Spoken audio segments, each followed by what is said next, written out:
Innovation Unplugged from the Alabama Community College System's Innovation Center takes you inside Alabama's workforce development. Join us for enlightening conversations with community leaders and industry experts showcasing experiences, addressing key issues, and celebrating successes in the workforce initiatives across the state. Welcome back, everybody, to another episode of Innovation Unplugged. I'm Houston Blackwood, Workforce Director for the Innovation Center. In studio with me is Kailah Dozer, Director for Marketing and Corporate Partnerships. Joining us by Zoom today is Kerry Wright. He serves as the Dean of Workforce Development and Skills Training at Northeast Alabama Community College. How are you, Kerry? Doing very well. Thank you for having me on your podcast. I think this is a great idea to help spread the word of workforce development. Well, certainly we think it's a good idea too. This idea came one day about a year ago, maybe more. We were driving in the car, all four of us, Julie, Brandy, Kailah, and myself, and we're like, hey, let's do a podcast. And then before we got where we were going, it was like, okay, we had a design, we had a name, and we had a plan, and we called the folks at Seed Creative, and they were like, yeah, no problem. We do that all the time. I think we're on episode 38 at this point, so yeah. It's been a fun ride. Yeah, it's literally making it up as we go. But it's our mission before the end of the year to get all the colleges on. And so, and it's honestly, it's kind of a tough job because you guys are busy and it seems like you guys are getting busier all the time. And off air, you were talking about your office being dismantled. So just give us a quick rundown of, before we get into why your office is dismantled and where you're headed, tell us about Kerry Wright, where he came from, how he got to be Dean of Workforce Development at Northeast. Okay, well, thank you again for having me on the show. I love to tell my story because it's a little bit different. I like many other people in the mid '80s, had an option: go to college or search for a job. At that point in time, industry was leaving our area, North Alabama and southeastern, South Middle Tennessee, and the options were limited then. So I was fortunate enough to have a community college right close to home, and I grew up from about 15 miles from where I'm sitting today. Oh, cool. So that was the natural next step. And when I decided, I wanted to pursue a pathway in agribusiness. So I never was pointed to be a teacher. And as a matter of fact, teaching was really the only thing that I didn't want to do. I didn't think that was for me. So I went on and got a degree in agribusiness, graduated in 1990 to a very slow job market, even with a degree. We were headed into some rough economic times. So fortunately, I also had a little bit of a backup plan that I didn't really know it at the time, but I grew up, like most everyone else in rural Alabama. I grew up, we farmed a little. We did just about everything we had to do to make ends meet as a family. And my daddy, he had got to learning how to do collision repair. And it's kind of a funny story. The instructor at the Ernest Pruitt Center of Technology at that time, It was Jackson County Technical School, he was our neighbor. So my dad knew him his entire life. He started learning how to do collision repair. Well, long story short, he opened up a little body shop just part-time and threw me into it when I was, middle school, high school age.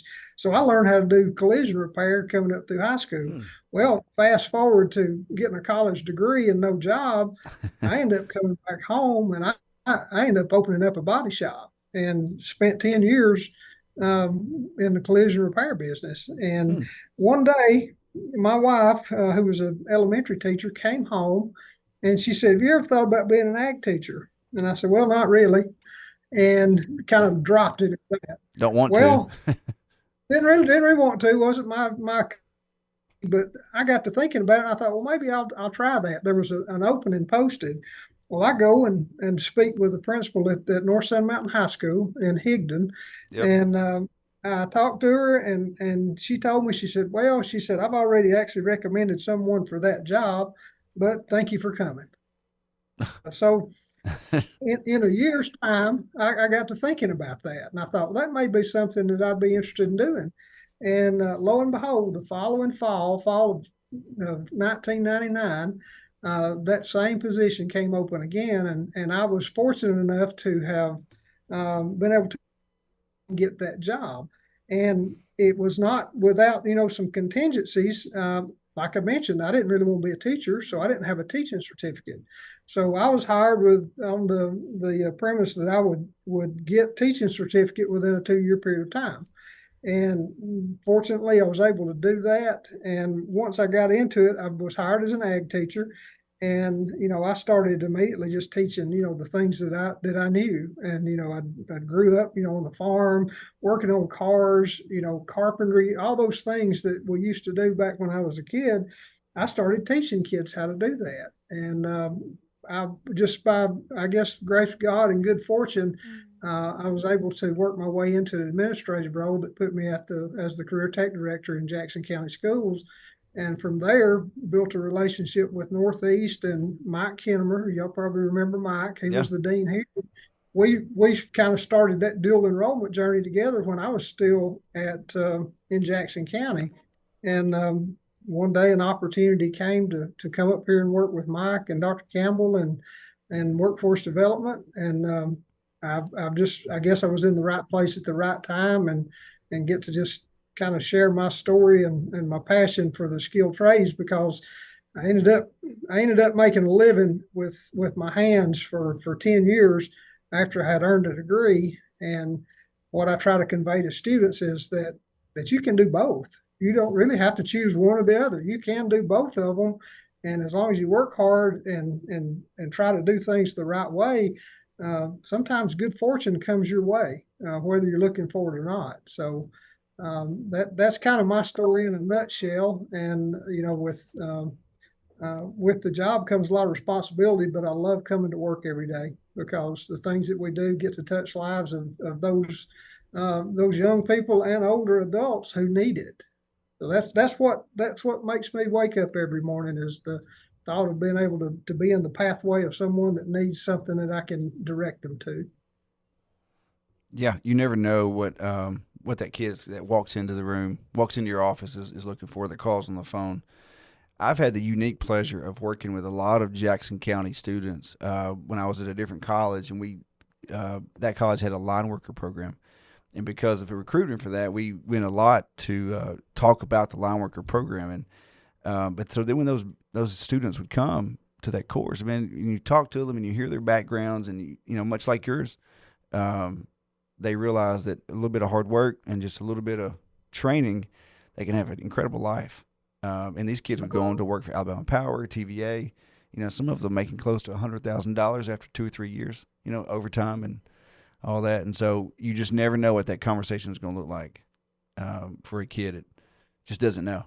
And how your story, I literally wrote down patience on my notepad, just because it seems as though you had a plan maybe, but was just open to change, and how just those paths have opened up. And I feel like a lot of the students and participants that I hear that come into the programs are just looking for something different or something better. And so your story is a testament of just being open to that and walking through, and even your wife planting that seed, right? You're like, well, maybe that could be an option. And it wasn't at that time, and that's okay.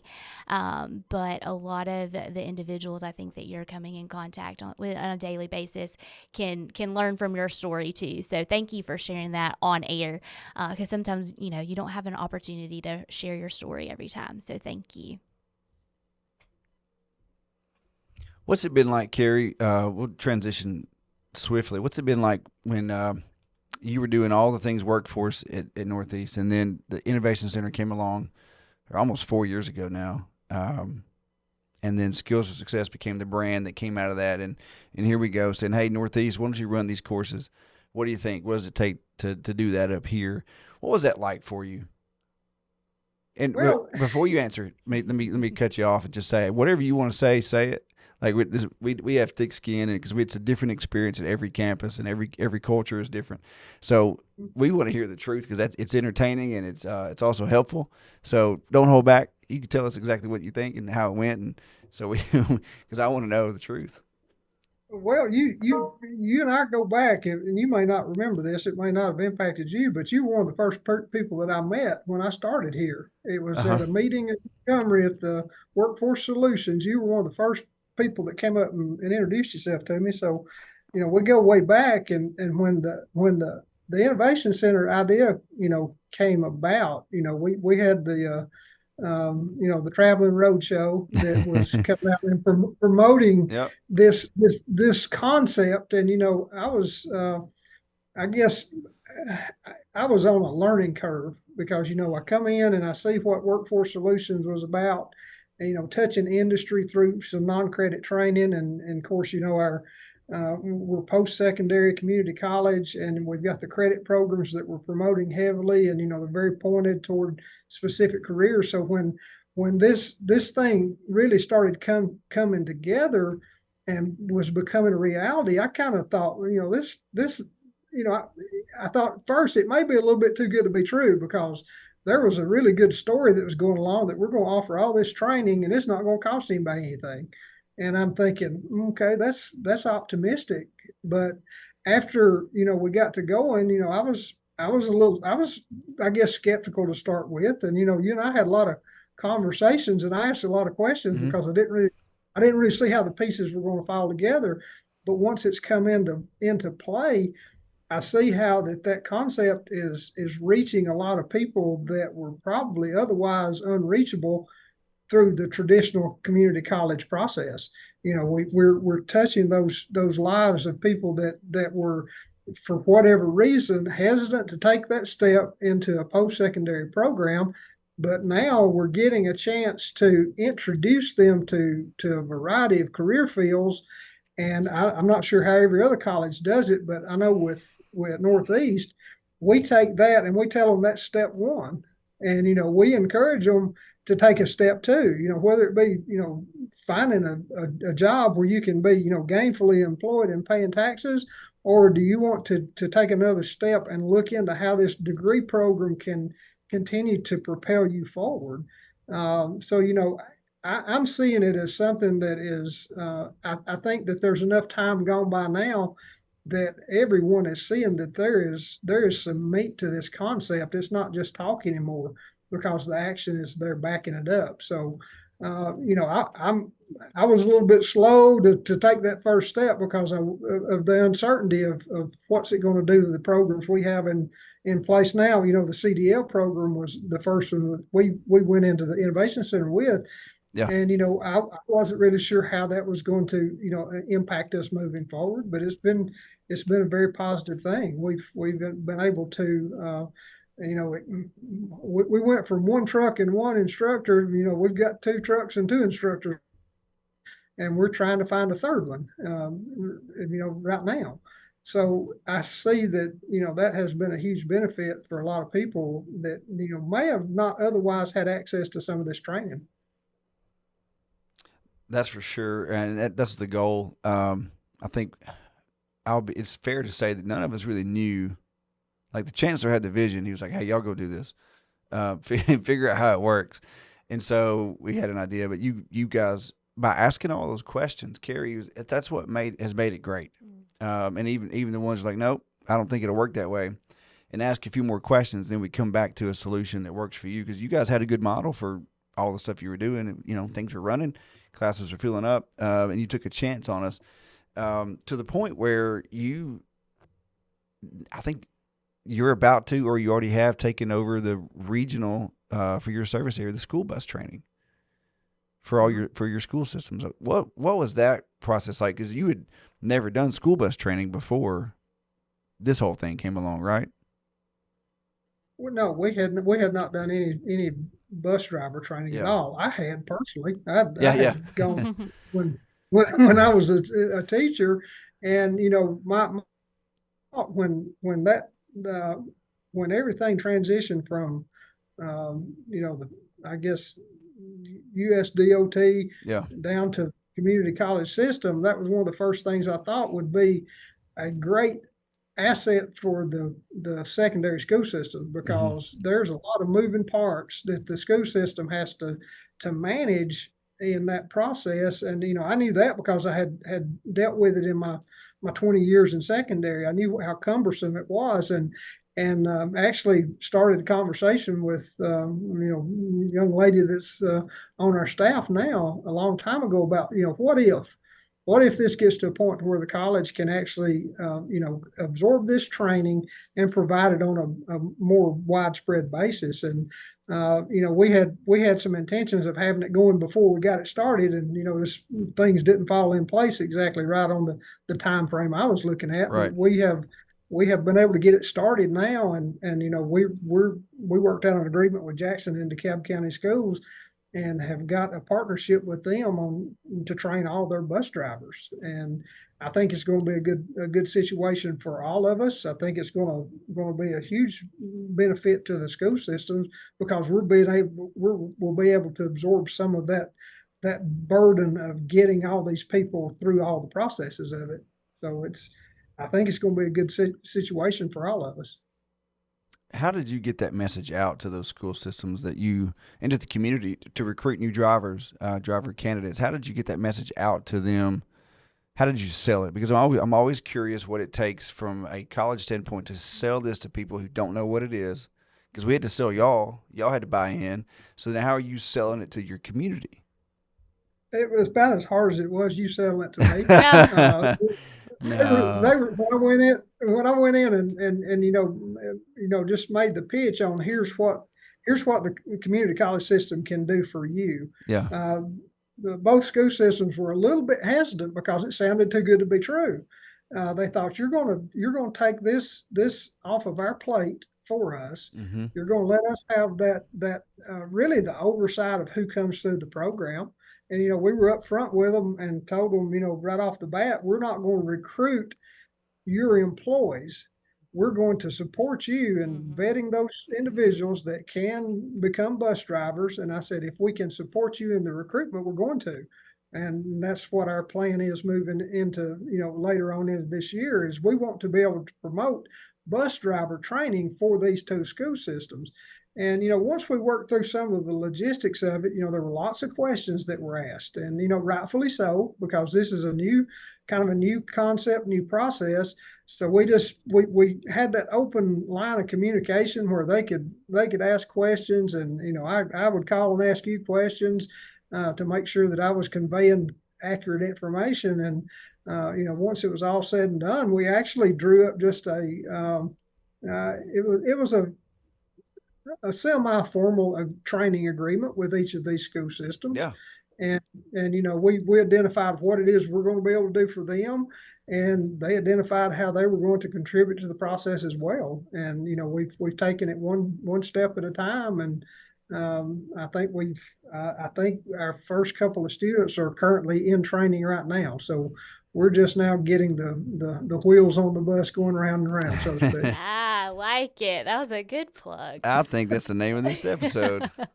Ooh, that's good. I think it's already been, though. No. We have time. We haven't done that Okay. yet. Yeah. Right, good. Okay. Good Love job. it. No, when it comes to branding, you literally just hit on it about, frequency and consistency. You had to tell them a couple times and then show them, right, how it worked. And so that model has to take place with any program that's rolling out. But obviously, we're talking about skills for success. And so I think word of mouth obviously is that personal touch that people need to be convinced, but ultimately showing employers and being that community provider is where the needle is moved when it comes to these trainings. And so I just wanted to echo the frequency and consistency on that. And good job on the wheels on the bus go around and around. I like it. Now, Kerry, we need you to sing that. Oh, We need you to. That might be our new jingle.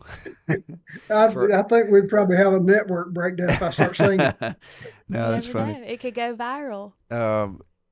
You guys do it. It probably would, and that would be amazing. I'm sure your president would love the attention. Northeast going viral internet. Tell us about your work with the K-12 with Skills for Success. You guys have a huge footprint. Your service region is massive and so many children. to be served. What has it been like for you to get into the schools, sell it there, and then deliver? What's that been like? It that has probably it's had its challenges too, just with coordination and the logistics of getting those things done, because we're bringing in a few extra people into the equation to try to we're trying to manage, the schedules that we like to keep, Yeah. and be considerate of the time frames that the high schools have to work in. Yep. Coming out of Jackson County, there's a lot of us that have history in Jackson County. And on the other side of the coin, we have some of our workforce development staff that come up through DeKalb County. So we've got people that are going out and they're having conversations with people that they know, and we're actually presenting, the opportunities. And in Jackson County, we've done quite a bit of the skid steer excavator training, and I think we're actually in the process of getting a group through that online process now. We've done the same thing over at Collinsville High School, and these schools that are actually they have large populations that maybe don't have access to the tech school due to other things they're involved with at the school. Our high school kids now have so many things True. on their plate. It's so difficult for them to do everything. So what we're trying to do in workforce development is go in and fill some of these gaps. And we see a lot of students that probably are looking for a skills training pathway for their careers, but maybe they're participating in band, maybe they're in the beta club, maybe they're they're participating in athletics. And when you start looking at all these things that they do, they still only have about 6.5 hours in the school day to do these things. So a lot of them don't get a chance to go to the tech centers and look at those traditional career paths that have been around forever. And we're trying to look at places where we can go and offer up that service, and have students that want to participate. And it's gaining popularity. The heavy equipment class, that's a big hit. What we're also seeing a lot of interest in is the fiber optic splicing. We mentioned that to the high school kids, and they just got fired up and think that's the coolest thing ever. And and we do too. We've had a lot of interest in it, for adult students. But we're looking for more of those inroads to get this training in front of these high school students. The electrician and carpentry helper, the land surveying. We're talking to the ag teachers at these high schools, Mm-hmm.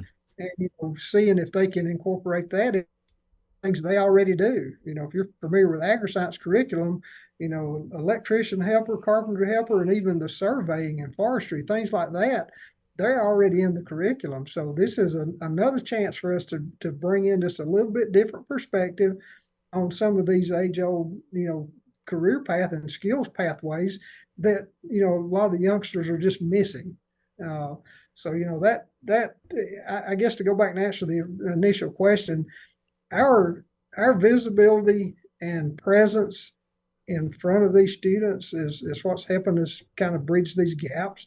And, the secondary administrators, they're excited about it too, because they're looking for new opportunities for their students. Good answer. I wonder a lot, because I try not to ask a question, then tell a story, then finish the question. You mentioned these age-old programs that have been doing agri-science, agribusiness forever, and now you're merging in skills for success into that curriculum throughout the semester, throughout the year. Have you seen an example of that where somebody did it just with visionary excellence, where they really just landed multiple courses into one traditional program? Not yet. I think that's something that in time, once the high school gets to see skills for success, Mm-hmm. and understand the way the way I'm coming to, I think they're going to see where it's really a value added to some of the things they already do. And when you can attach that industry recognized credential to it, it adds value to that pathway. I think what Skills for Success does that's really positive, in comparison to traditional education, is it's pointing to workforce entry. When we look at a lot of curriculum in high school, it's still largely pointing toward 4-year academic programs. Yes. So, Well, that's a great segue. Man, I'm so happy you said that. I'm of the generation that it was everybody's going to 4-year. Didn't matter, like whatever. And I did. I wanted to be a turf grass engineer, and I switched to being a teacher. Interesting story there. But my dad was like, "Well, we've been saving. I got a small scholarship, so I went." But that's all we were ever told about. And now these students have literally the workforce diploma changed, so they can get, or the diploma options changed, so now they have that option for workforce, 2 math, 2 science, and 4 workforce credits. And so it's a good segue because you guys are building, and actually we're filming today. Did you know this? In Collinsville, we're filming the propane tech course that you guys are going to be the pilot for. And so I saw some pictures earlier. I would show them on the screen, but it doesn't go well. But that you have that option. And so tell me more what your thoughts are on that workforce entry. And you're going to have the propane that you guys are going to build, but you have all these other courses. How are you transitioning them from agri-science or whatever in high school through an SFS course into one of your programs? What's that direct connect? That is, that's still a primary purpose for our outreach is, we want to, we still understand the value of the post-secondary degree. I'm not one that will ever devalue a continuing education. And, but what we're showing these students now is that, here's where you start. And we lay out the pathway for them, and we show them, how much a degree is worth. And, sometimes a degree, you might make more money with a degree. Nowadays, a lot of times you make more money with your skills. Yeah. And, what we try to constantly encourage when we're recruiting students is consider what your options are and try to look down the road just a little piece. And that's where I go back to my story. My story doesn't happen if I hadn't spent 4.5, 5 years 10 years prior to me entering education. If I didn't have that bachelor's degree to start with, I never got the opportunity. So, trying to show the students to look not just today, but look down the road 5, 10 years and try to see as best you can where your opportunities will come. And we try to show, where degrees still are valuable. I'm just like you, Houston. The options in the mid-'80s was almost 4-year degree or bust because of all the jobs that were leaving rather than coming in like it is now.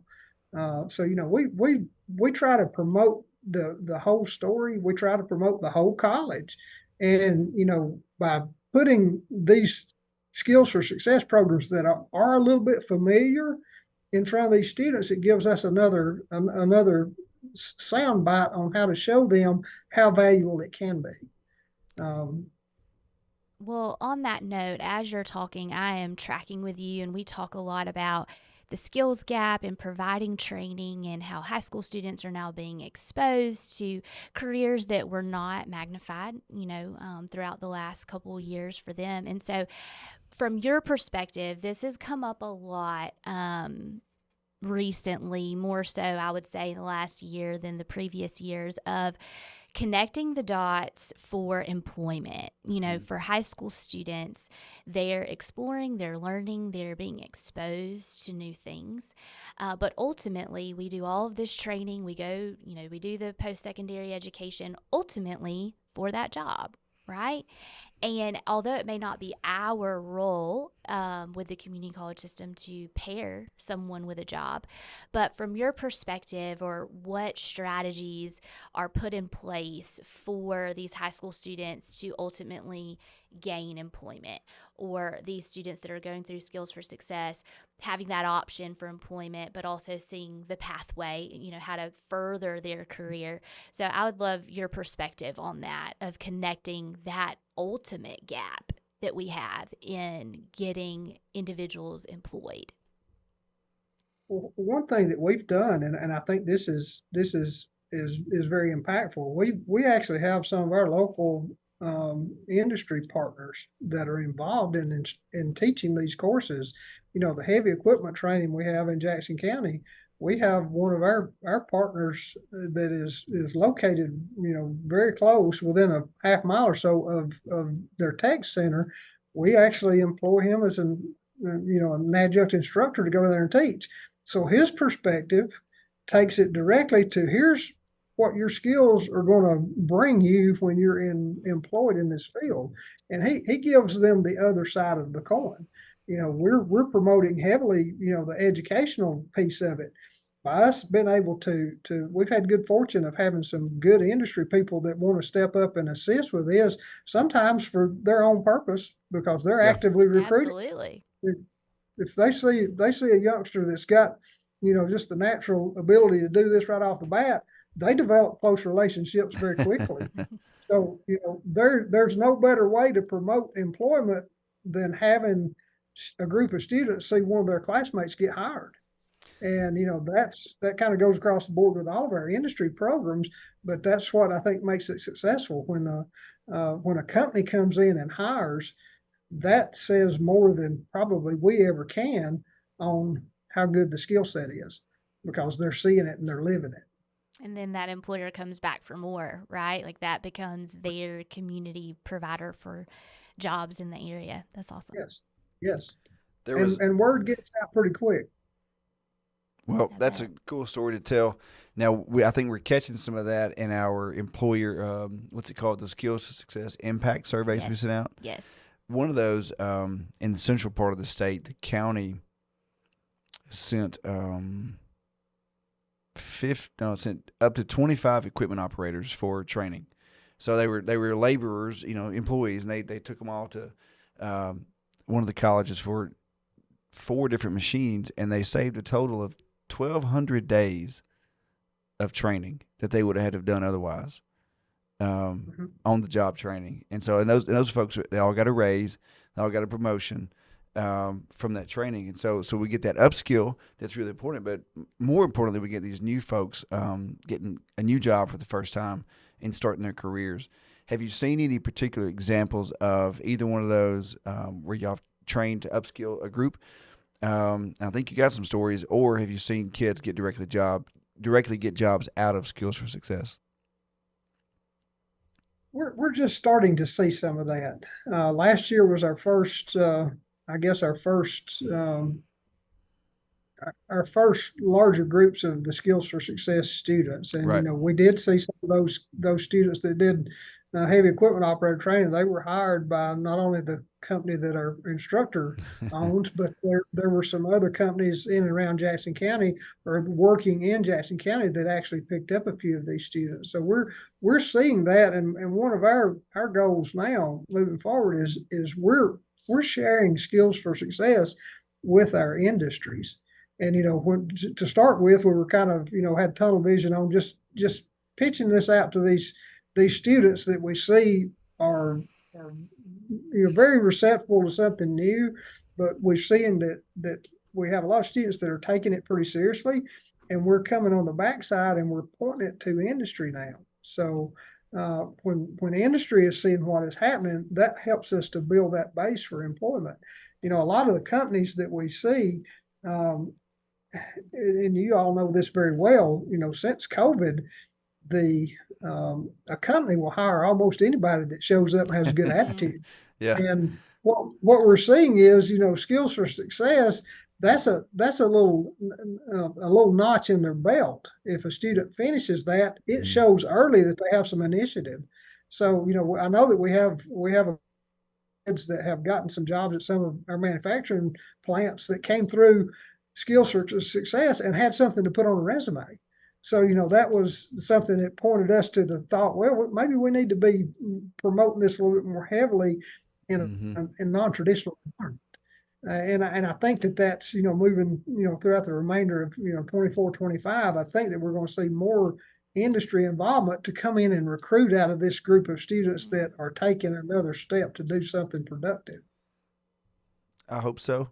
We were talking with Chat Valley is about to do their pilot, which is concrete mixer truck operator. And so the course is actually just for the mixer truck, but we talked to some of the companies like, well, can we not put a class B CDL with that? well, sure, that's a no-brainer. I kind of thought we would, but we had not said it out loud. And so I'm thinking about your group, your pilot with a propane tech. Now let's put those students in a Class B CDL and go ahead and get them the hazmat endorsement. So now they're ready-made. They're not a propane tech. Like, there's some other training they have to have for the company, but man, they know a lot more than the average Joe, and they can drive the truck, and they've got a federal hazmat certificate. So really makes the student a valuable candidate, or the person, maybe they're switching jobs or they're reentering society, and maybe hazmat might be an issue there, but or propane in general. But you're giving those a lot of different scenarios of life an option in that area, and just be fair. Like, your area is not a high socioeconomic area. It's one of those rural parts of the state where people struggle. And so these jobs save them a ton of money and a ton of time getting out of whatever they're in into the next thing that makes their life a little bit better.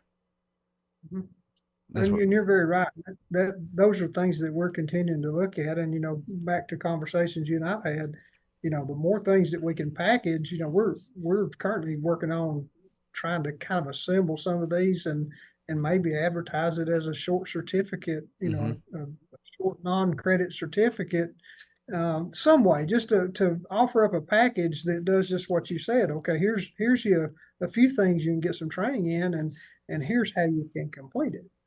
So I think those are going to be good methods for everybody moving forward, is that value added in skills training. Well, you could very easily articulate some of these bundles.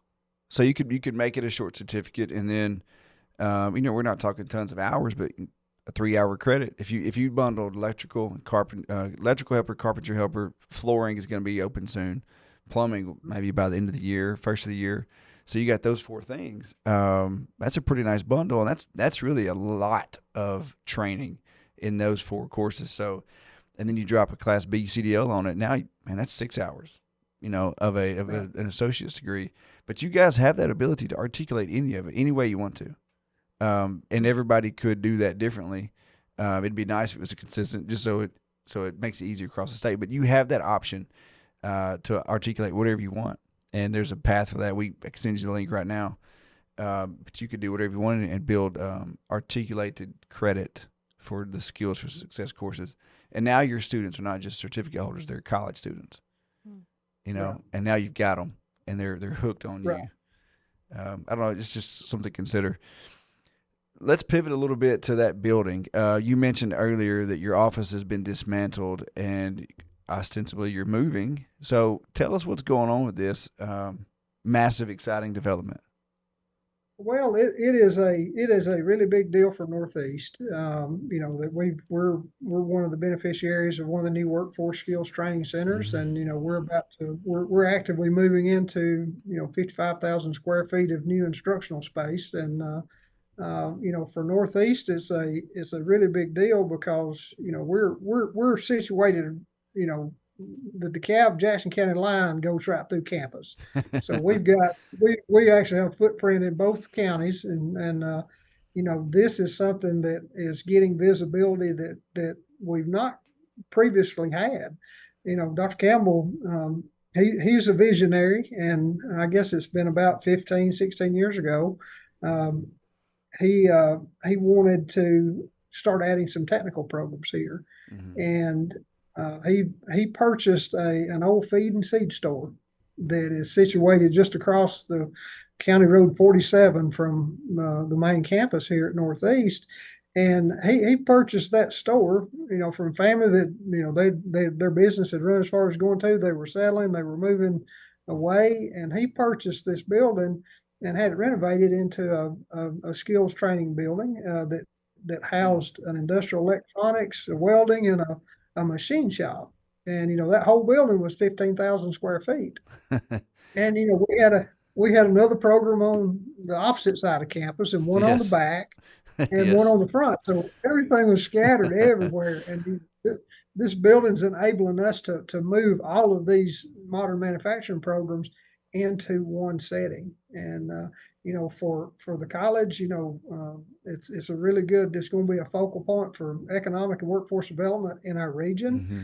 And it's given us, it's given us a buzz around Mm. workforce development, and it shows the value of it. So we're looking forward to great things coming from that.